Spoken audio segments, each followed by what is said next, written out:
when we are looking at kids in particular, growth and development, critically important. And so anything that is overly restricted, red flag.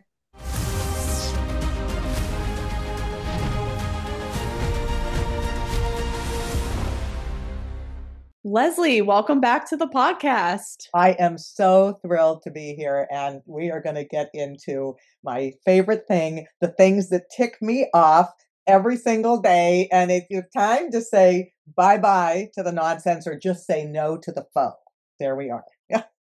I love that so much. And you also have such a great term for all of the nonsense on the internet, just sinfluencers and just all this misinformation from nutritionists or health practitioners. I mean, there's just so many rabbit holes people go down, and there's just a lot of things on the internet that are just terrifying what people are saying in the sports nutrition space, but also the health space. And I think these go hand in hand for our young athletes and like with nutrition and supplements and all the things. It's just there's so many things just like you that just tick me off. And this podcast is all about bringing awareness to the lies and who to trust, who to unfollow right now. So we'll get into it. And Leslie, I want to start off with a story of just how dangerous a lot of this can get. And I've witnessed it with some of the people in my own life.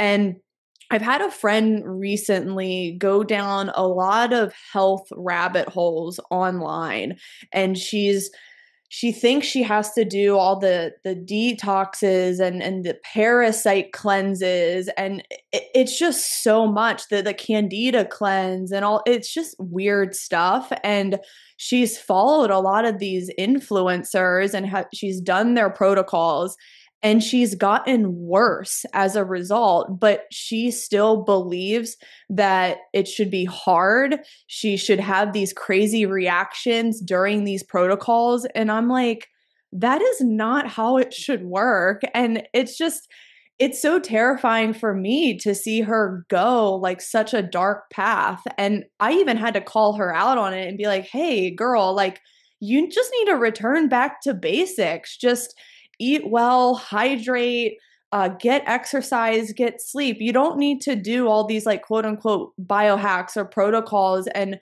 you're like making your body worse. Even if you're taking like just quote unquote natural supplements, that doesn't mean your body can handle all of that stuff at once. So she's gotten worse. I called her out on it and I was like, look, I'm worried about you.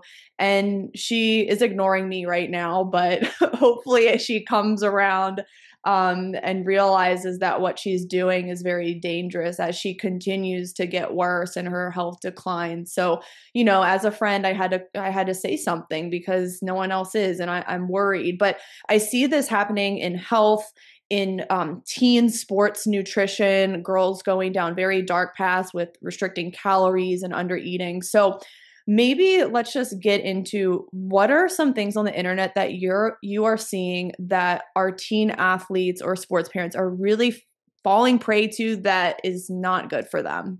Well, and first of all, as a sports dietitian, is my motto, my philosophy is shop, safeguard health, optimize performance, and the part of that is the more important one because I'm a healthcare professional. So safeguard health is always first and foremost. So what we're seeing out there is a lot of how would that work? Is that kind of in science wouldn't really exist. Is there's a certain pathway that all bodies follow, not select bodies of what goes in ultimately is going to go out. So this assumption that you can live without, you can eliminate entire groups of food. Well, that doesn't translate then to giving the body fuel for what it does. When we are looking at kids in particular, growth and development, right? Critically important. And so anything that is overly restricted, red flag. Anything that is taking entire nutrients out of the mix, red flag.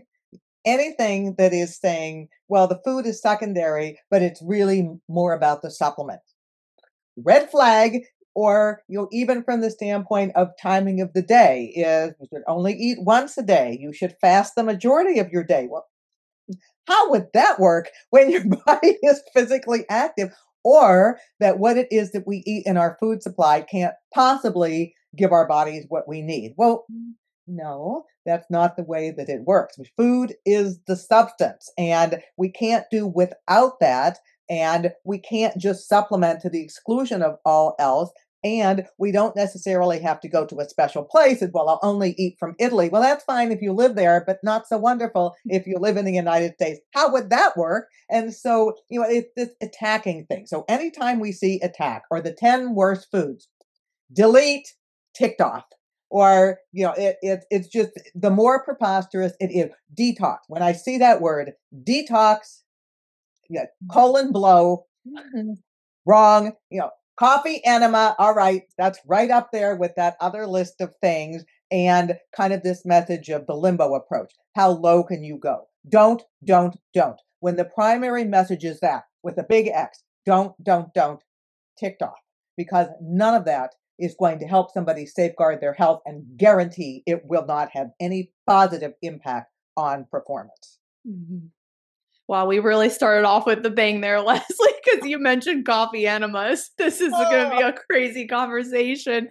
But this needs to be said because there are people who truly believe that these things work and are healthy long term. And I love that we started off with the restrictive part of this because there's a group of people on TikTok and Instagram. I think it's like the skinny influencers. And they are telling their followers to literally not eat and to have less than 1,000 calories a day. And this is so tragic. I did a consult with a girl a few months ago who was following these people. And she believed as a soccer player, I need to have less than 1,000 calories a day because this girl online is, and she got sucked into that. And that's what's so terrifying for me is the skinny influencers. Yes, and the majority of the time when we're looking at the influencers that are there, and okay, they're self-selected and they might look beautiful, they might look fit, they are not expending the calories that a midfielder would in any way, shape, or form. So it's fine to sit and do a podcast or whatever, a video where you're not moving short of maybe your hands or your lips. It's an entirely different thing when somebody is on the field, when they are moving. And it's kind of, my response is always, do you want to play? Are you passionate about sport? Because guaranteed you will be the slowest, you will be the weakest, you will tire before you start, and you might be injured. So that's 4 unintended negative consequences of that kind of behavior, which is why I'm about calling it out all of the time, let alone what's happening up here. I always find that my athletes are motivated for lots of different things, and soccer players in particular just tend to be very, very motivated academically. Well, guess what? If your body's not fueled, nor is your brain. Oh, I want to get an F in that class, said no one ever, not intentionally. And you know what? Bodies and brains don't survive on fumes. They don't. So that is like an immediate shutdown, call out. And I always ask that question, how do you feel doing that? Physically, how do you feel? Is all right, I like the fact that I'm wearing a smaller pants, but you know what? I'm too tired to be on the field. I'm on the sideline because I don't have the energy. That's not helping to optimize performance in any way, shape, or form. Mm-hmm. Hey guys, just want to take a quick moment to shout out our sponsor, Simply Faster, and one of my favorite speed timing systems from them, the Freelap. I use it for my own sprint training as well as for my athletes, and they love it. It's super easy to set up, you can take it to the field on your own, and you can get accurate speed times to track your progress. Check the Freelap link in the caption below to start adding timing into your speed sessions. If you know me, you know I love my Freelap. If you're serious about speed, it's time to start timing. Now, I want to talk about the supplement side of things because this is such an important one, is that there's a lot of people on the internet who are pushing supplements as the panacea to sports performance or health outcomes, like creatine, for example. Like if you're not taking creatine, you're falling behind and you're getting slow as an athlete. So let's talk about this one a little bit more. So one of the things that I say, Erica, all the time, because I really believe in this strongly, is that the role of a supplement is if you have a deficiency. That's a reason. We only know that with blood work, not testing our iris or our hair follicles. No, it's blood work is the way to determine that. And if we rule that out as an issue, then a supplement should complement what's happening with eating, not replace, complement.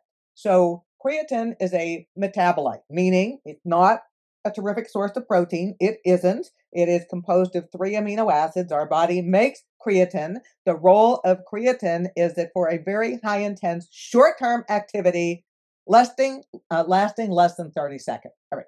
That's not what soccer is. On the field for longer than that. So, it's like a little blip and it goes away. It doesn't sustain over a period of time. And do we need it? No. Sometimes people use it when they're doing very intense, very quick activity. Burst of activity, okay. Endurance activity, not so much. It doesn't really make a difference. But it's not lunch and it's not breakfast and it's not dinner because the calorie cost is minimal. It can't be. It's not a source of carbohydrate. There are so many things about it that it doesn't have that we can't possibly replace it. It's also expensive, right? That's a problem. Not necessary to do. We're going to get far more out of the food that we eat to provide the muscles with that substrate that they need for activity, especially prolonged activity. So it's not that it's harmful, but it's the role that it plays. If I'm using that in place of something else, that's when it becomes harmful because that creatine can't be the replacement for all those other things that need to be there. It's like, okay, I'll just go to class at the end of the semester and I'll learn everything from the beginning. No, you won't. You're just learning at the end. That's kind of what creatine is. It's the shortcut, but you can't do the shortcut without taking the whole route. You've got to do the whole thing. Got it. Yeah, that makes a lot of sense. And I think that's good that you mentioned that creatine, like, yes, it can be used strategically, or if you have a deficiency, take a vitamin D supplement or iron, but you have to see that through blood work. Now, are there any supplements on the internet? I like to call these the supplements I just can't pronounce that people are selling. It's just a bunch of concoctions in one. Are there any supplements on the internet where you're just like, this is so unnecessary? Why are people even pushing this? I can think of colostrum as one. Can you think of any other ones? Yeah, colostrum for sure. And I would say collagen too. And I know people are going to say, "Oh my God, why would you say that?" It's the way that it gets used. This is the problem with it. Is that there have been a few, and I will underline few studies that have looked at the benefit of collagen as potentially supporting the cartilage. Okay, that's a good thing, but it's not that that exists in a silo. You have to be doing all the other things as well because collagen is an extremely poor quality protein. So, okay, in the morning, I'm a 16-year-old. I want to have my coffee in the morning. Well, I read somewhere that I should just put collagen in my coffee. Where the hell is the protein? It's not going to be from that. It's not the replacement for anything else. And that's the biggest issue with all these things is, oh, there's my magic bullet. I'm just doing that. Or it's the caffeine in all the different ways that it is right now in a supplemental form. Well, that's all that I need. And that gives me the energy. It stimulates you, but it doesn't give you the energy. And so, those are things that really again, raise a big red flag for me. Not that they're always harmful, although too much caffeine certainly can be, but that, it kind of falls flat. Like, what else am I giving my body? Or what am I not giving my body because I'm choosing to do that instead? Yeah, I would also add in that category anything that remotely resembles or says that the effect is to detox. That is code for you pee and poop more. That's exactly what is happening. And so at the end of the day, A, you may be dehydrated. B, you're depleting your electrolyte. Yeah. Luckily, this is why we have a liver. It absolutely knows what to do in terms of filtering everything through. This is also why we have a digestive tract. It knows what to do. So we try and think, well, we can just shortcut that or circumvent that, and I'll just take this supplement and it'll take care of everything. No, that isn't what happened with the body. And as the result of that, if now I'm dehydrated and I'm electrolyte depleted, I'm not going to be great doing sport. I may increase the risk of injury. I may be ill. So that is 3 negatives for doing something like that. So it's another one that's at me. And I would also put anything that says mega on it, and usually not a great idea because that means more in there than we need, which A might be problematic because it's too much of one relative to the other, and B, very expensive urine. Okay, that's money down the drain, and none of these things are cheap. And the other thing I would say is that the online is it's not just what is in the bottle, it is what is on the bottle. Is there some type of third party verification? Yeah, all the years spent in baseball, players bringing in plastic bags with God only knows what in it. It's like, you know what? Toss. We're gonna take a chance with that because who knows what is there, and contamination is a big thing. And when I'm educating, I want people to be safe. I don't want them to. These are the things that we don't take chances with because if we don't know what's in there, that is really like rolling the dice, and it could be very, very dangerous. Mhm. I think you listed all the supplements that piss me off too. And as you were saying detox there, I also was thinking there's a lot of gut health supplements that say they're going to cure colitis or IBS, or I've even heard some influencers make claims that their supplement will cure depression. Like just these like blanket statements that it's like, like, I don't know if it's your one supplement. I mean, we have no clue what else the person changed in their life. Like it's just anything like that is a red flag to me. It is, and the word cure is a very strong word without the research backing it up. We don't have cures for many, many diseases and disorders right now, and that includes many types of gastrointestinal disorders, unless somebody has ulcerative colitis and they have that part of their colon removed. That's not taking a pill. That's surgery is how we help with that. We can't cure Crohn's disease. We can't cure irritable bowel. We might be able to control it, but again, the supplement is one part of the lifestyle changes, the eating, the fitness, all of those things together. It's not one, it is the sum that makes the difference. Yeah, and like you said, it's like the icing on top of the cherry on top of the cherry. Right. I mean, that's that tiny little, not even the tip of the iceberg. We're talking about even something smaller than that. It's all that iceberg that needs to be there. We just can't immediately go to the top. And it's not easy. It isn't, because there's things to think about which are critically important. But if the major focus, and anytime, I think for anybody listening to this, if the major focus is the big list of what not to do, unfollow, delete, and walk away as quickly as you can, because that is not what we want to be doing. I think it's also really important for people to look at what those recommendations are. Do you even like those foods? Seeing influencers that are eating sticks of butter a day. Oh, God. Or just doing raw meat all the time. It's like, Liver King and all those people. Dangerous. Yeah, dangerous. And this whole safety issue is a really big deal right now. We don't want to be introducing pathogenic bacteria into our body. It is not a good idea. And that is the concern with some of these recommendations, let alone bodies do not exist solely on protein. They can't. They don't want to exist solely on fat, and nor should it just be carbohydrate. We really need that variety pack on the plate is what needs to be there as part of every meal. Yeah. Oh my gosh, I've seen the sticks of butter, and those accounts just really gross me out because it's just a bunch of fat on a plate, and I'm just like, this is disgusting. Like, I want to vomit. Like, yes, I love healthy fats, but not as my whole meal. Right. It's something about, okay, a little butter on a piece of toast, but a stick of butter with a knife and fork. I know that visual image seared into my brain.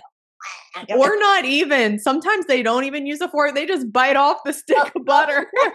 Like a popsicle. It's like, what are we doing here? It's crazy. Yeah, I agree. No, look, I love my butter. I'll put it on my salmon or my meat, whatever, my vegetables. But it's just, there's some craziness out there. And I think with the food thing, it is hard for people because one day, like eggs are good for you, the other day they're toxic. One day blueberries are great, the next day they're too high sugar, watch out. So it's like how do we know like what is the truth? It's just like the goalposts are just always changing. So should people just focus on how they feel, their performance, their own health, and just not pay attention to the noise because it's just crazy. It gets crazier every day. One of the terms that's used so often right now is food noise, and it's primarily around people on the weight loss medications because it shuts down that noise so people feel like they can be more in control and thinking about food in a positive way instead of being overwhelmed by the thoughts of food. I would change that to mood noise right now there because there's a lot of it, and it's most of it is negative. Don't. So, one of the first things I always talk to my young athletes about and all my patients about is what do you like to eat? That's number one. And be part of making that list of what is it that, and also what you do not like to eat. So we have both of those things together. What foods make you feel good? And that isn't just, oh, I have energy to be on the soccer field. Yeah, I feel good over the course of the day. It's good for my mood. I can think more clearly. I can get done what I need to do over the course of the day. That is, and how does it keep you satisfied? Right? So if I eat in a way where I'm ready to eat my arm after 5 minutes, it's probably an indication that maybe I'm not necessarily having enough things.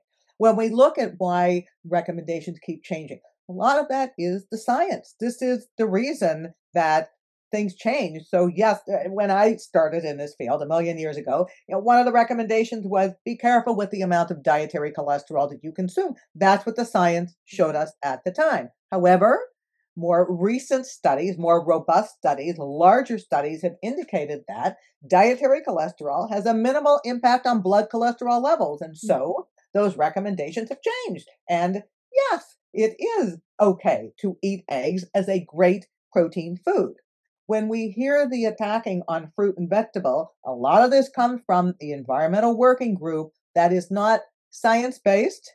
That is a more marketing ploy, is what that is, designed to instill fear in people that you should not eat certain fruits and vegetables.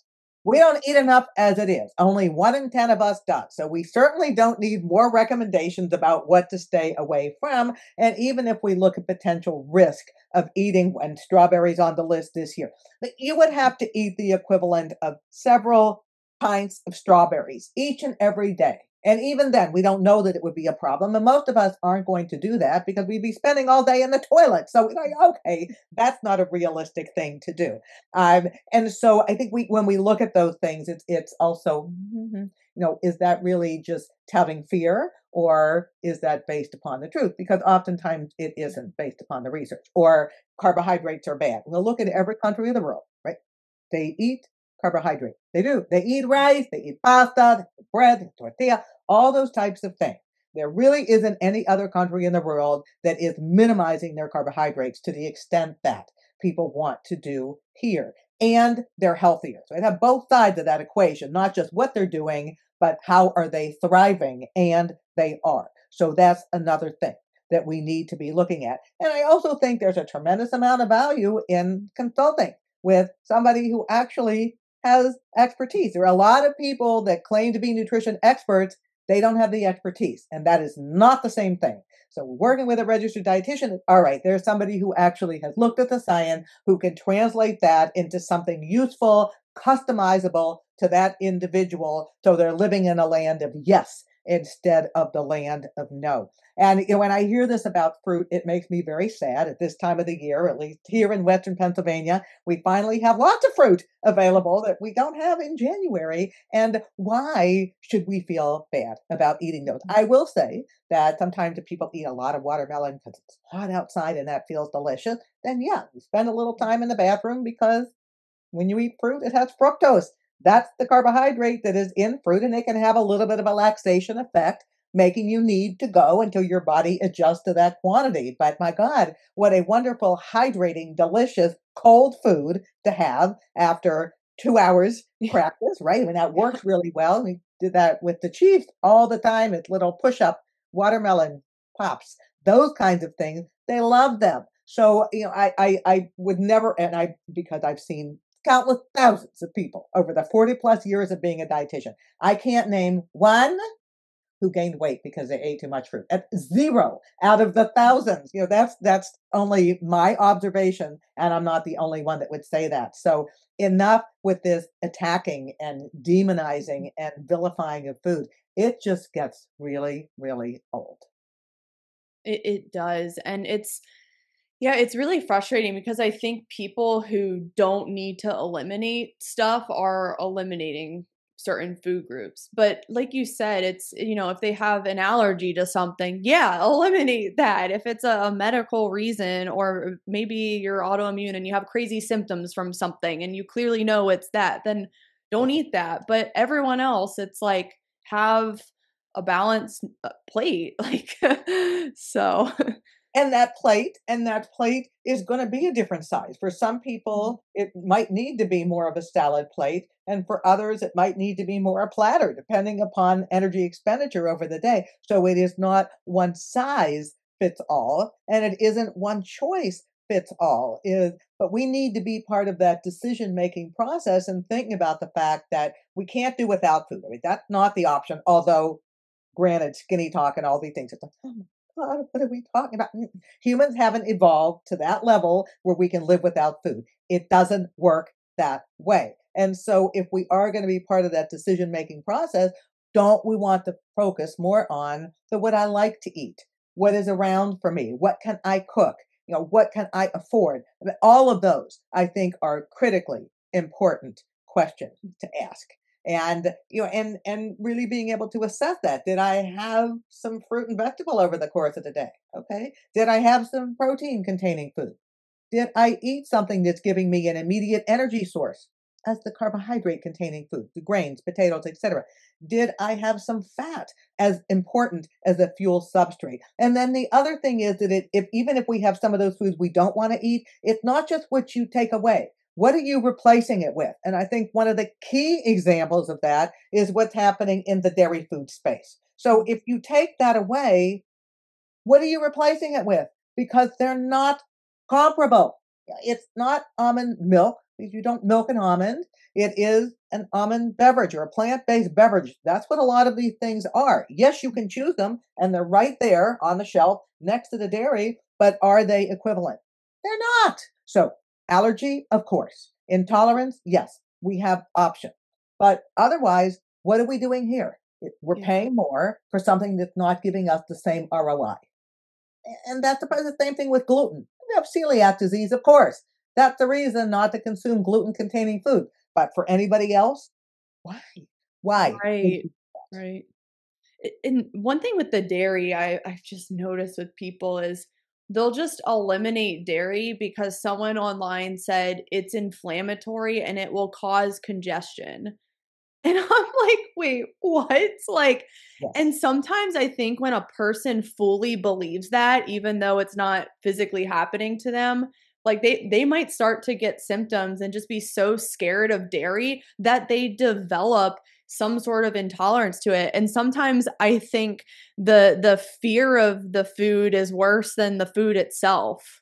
There's no doubt about it, right? It's perception is certainly Yeah. a very, very big thing. And, sometimes people have eaten the food and maybe they didn't feel great after, but all the other things that might have been going on, it was a really hot day, it was a really bad performance, it's like all of those things together. But unless somebody has allergy, and that's more the rhinitis with the stuffy nose and sometimes feeling of the phlegming in the throat, otherwise it doesn't do that. Now, not everybody always love to have a dairy containing food before activity. They always like the way that it feels, but not because of that, just because that might not be the best time. But afterward, of course, it works beautifully, and kind of that one-stop shopping for delivery of what it is that the body needs. And we don't get the same thing. We don't get the same benefit from all those other things that are there in that space. And I always say this because certainly meeting protein needs are critical. Exceeding them, not so wonderful, but you got to meet them.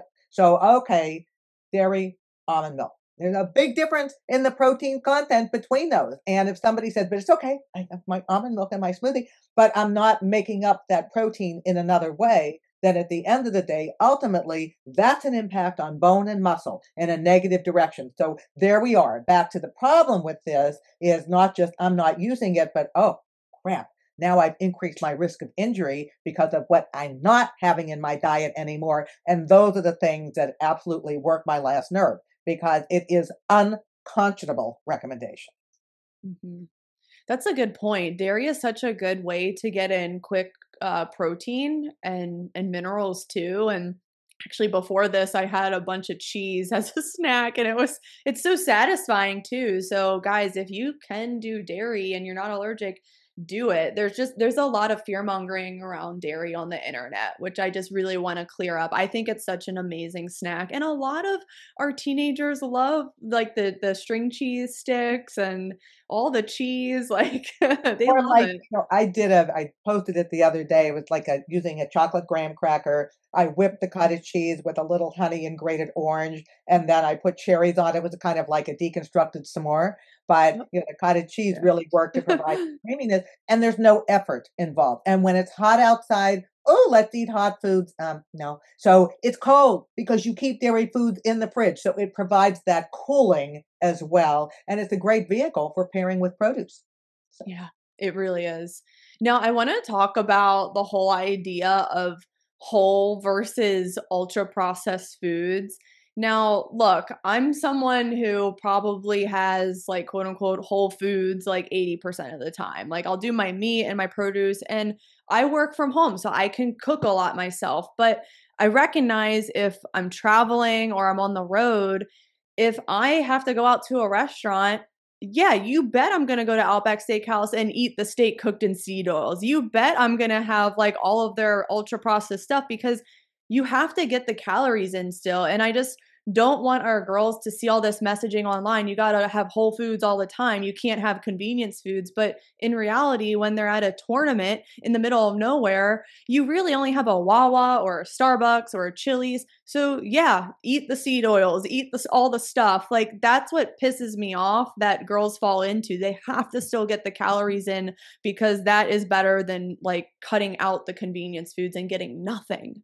we definitely created this aura of orthorexia. So this unnecessary fear of food, uh, of what's in it or what isn't. And I think there's a couple things worth clarifying with that is that even when we look at how the ultra processed foods are categorized, tofu is actually in a level 4, and that's the highest level. And that's a great food. And that you can't you have edamame, all right, there it is. But if you want to eat it in this other form that is tofu, it has to go through some kind of processing to get it there. Does that make it bad? It doesn't. Peanut butter, also in that category, just because peanut butter doesn't grow that way in the ground, in the root, the peanut. You have to take the peanut and you have to grind it and this, that, and the other. So there's a lot of things that are in that category based upon the steps that go through them, doesn't necessarily mean that they are bad. Conversely, you could eat something that is minimally processed, doesn't always mean it's good. Like, all right, let's just have a lot of beef tallow. Let's not do that. Or let's just have a lot of coconut oil. It's a pretty simple food, but is that great for us? Oh, my arteries shutting down. That's a problem. So, this is why that type of a thing really doesn't always pan out well. And certainly we can't always travel with everything. Food only keeps out for a certain number of hours. I'm a stickler for food safety. You can only leave cold things out for a couple of hours. Let's leave the yogurt out all day long. Let's not do that. And so when we're looking for things that provide shelf stability, that's part of the processing because it is that way. So I buy, beans that are cooked beans, they're in a bag. But you don't find them that way when they grow, right? You got to put them in a bag. You got to do those things. Same thing with a can or packet of tuna. All right, that's a process because it's not just jumping out of the ocean and into your mouth, but nonetheless, is that becomes a shelf stable item. So I do think that out of necessity, out of time, out of cost, yes, we have to do that. We don't buy cereal because we go out in the field and just like reaping it. We don't do that. We buy it in a box, or we buy things in a jar, or we buy things in a bag because that's part of the way that we purchase. And that doesn't mean that we're bad people. And it doesn't mean that we're not nourished well as Yeah. a result. it has to be something that works for all of us, because if you can't sustain it, what is the point? It's only food if it's in your mouth. Otherwise, doesn't really much matter. So that we've got to put that substrate in. We can't bypass that step.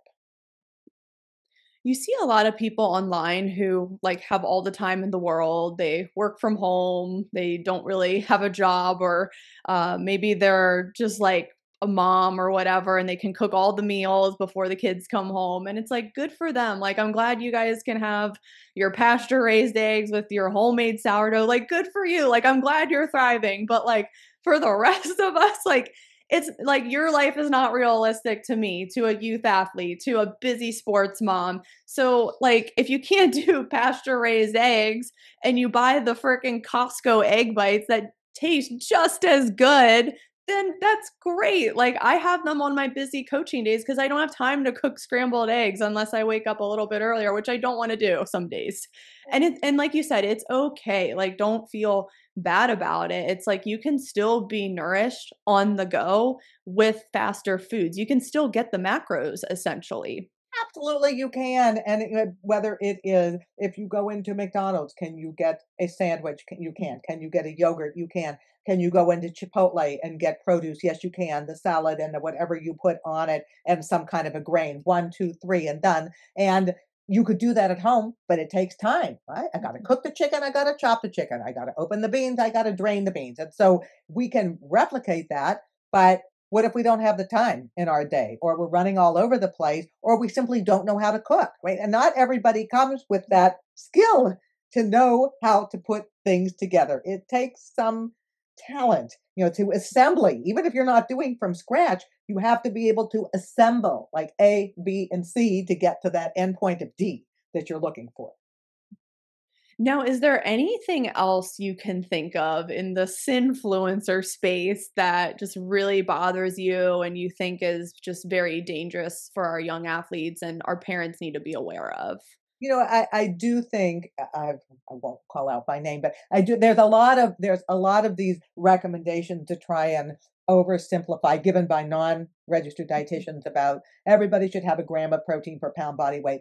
No, that would be no. It doesn't matter that that's an easy number to remember. It's not the right number to remember. So that or just general recommendations about have as much fluid as you want. No, it doesn't work that way. Too much can be as dangerous as not having enough, or that everybody needs to have electrolyte. You get electrolytes from foods that we eat. So that's primarily the way that we want to do it. That's not to say that sometimes there might be a need, but it's not that to the exclusion of all else. So those types of things are, and they're around all the time of just, and these recommendations, you eat this food and it burns fat. Again, that's not the way the body works. There's no internal fire going on in there, just selectively burning the fat around one's abdomen or whatever else we think is going to happen. So it creates that fear. So I think it's always really important for parents and kids kind of look at it, take a look at who's giving the recommendations and what is it specifically they're saying. Are there more foods on the eliminate list? Okay. Or more foods on the choose list? Are they things you like to eat? If you don't like to eat them, delete, unfollow, and gone. If it's eating only once a day, well, now how would that work? That doesn't really work. So things that are extreme are always going to be something that I think we just look at, is use our critical thinking skills and really evaluate that. Could I see myself doing that more than 24 hours? Because if the answer is no, then it should just be bye-bye. I have a question about ingredients because I think there are certain ingredients that people are just really freaking out about when these aren't really the main needle movers in sports nutrition. So I posted the other day on my story that I was hydrating with LMNT packs.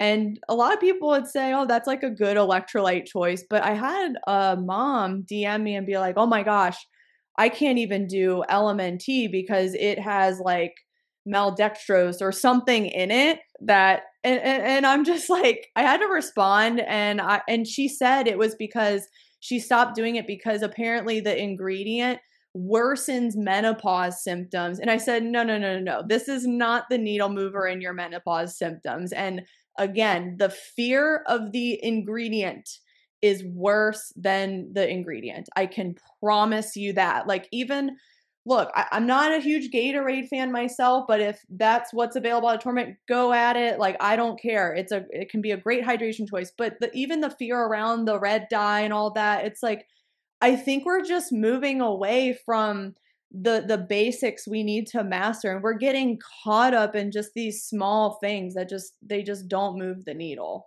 They don't move the needle is because a food dye is not a source of nutrition. So whether it's there or not, or whether you switch from a red dye to a beet juice dye, it's not adding more carbohydrate, more vitamins and minerals to what we do. So that isn't really all that helpful. I mean, that's something that I think is critically important to be aware. Secondly, when people say if it has more than 5 ingredients, well, that has nothing to do with anything. I mean, if we look at water, that's hydrogen dioxide. That's already 2 ingredients right there. So, and they're chemicals because everything is, like it or not, everything is a chemical.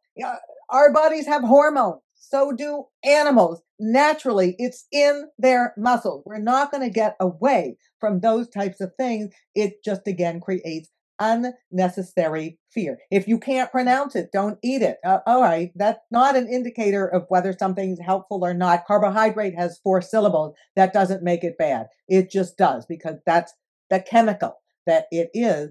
Maltodextrin is a carbohydrate, and oftentimes added as a stabilizer to keep something in solution. That's why these things are there. So when you pour the LMNT or anything else in, it doesn't clump at the bottom. It actually disperses through. Otherwise, you drink it, all your electrolytes at the bottom. It's like, that's kind of useless. You're not getting the benefit of it. So when things are added to food, sometimes it's for flavor, sometimes it's for stability, sometimes it's for function. All those reasons that things are there, and to make sure that we don't necessarily have to go and buy things each and every day. Because for many of us, there's not an extra hour in the day. Oh, let me go again to my little neighborhood grocery store. Like, isn't that a romantic view of the way the world works? That's not practical. Everybody to do those types of things. And even in those foods, there's chemicals because they're there naturally in what those foods are.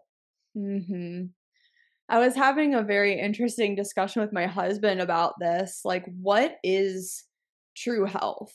And I think if we've gotten to the point where we're so fearful or weak around what we put into our body that we have like some crazy reaction, I wouldn't say that's true health. I think some people are so afraid of foods and the entire world, and this whole like toxic free movement is just making people less robust. And like you said, there's chemicals everywhere. There's toxins everywhere in your bed sheets, on this microphone. I mean, my entire room has toxins in it, and it's like, I at least do the basics to stay hydrated, eat as much fruit and vegetables and meats as I can, sleep, walk, get in the sun consistently.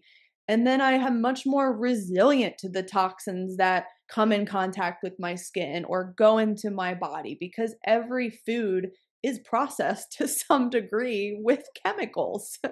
It's kind of, do we want to live in a mindset of distressed and duress? I don't think so. I don't think that's helpful for anybody. But to support a healthy mindset and healthy body from the inside out means nourished and nurtured with permission, not omission. We have to do those types of things. We've got to get sleep.